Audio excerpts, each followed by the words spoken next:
આજ તારીખ 28/7/26થી વરસાદની આગાહી તેમજ અનુમાન કરું છું કે તારીખ સૂર્ય આશ્લેષા નક્ષત્રમાં પસાર થશે, જેનું વાહન હાથી છે, તેમજ કન્યા રાશિમાં તારીખ 2/8/26થી શુક્ર પસાર થાય છે, જે નીચનો થશે.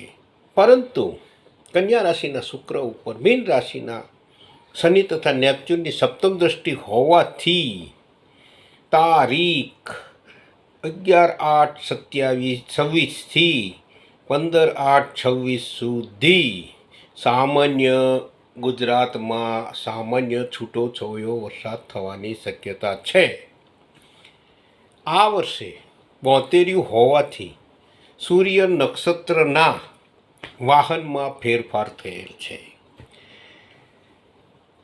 કારણ કે દેડકાના નક્ષત્રમાં વરસાદ ઓછો જોવા મળેલ હતો અને ગધેડું, ઘોડો અને ઉંદરમાં અતિ ભારે વરસાદ થયેલ છે. જે આ વાહનમાં ઓછો વરસાદ થવો જોઈએ તેની બદલે અતિ ભારે વરસાદ થયેલ છે.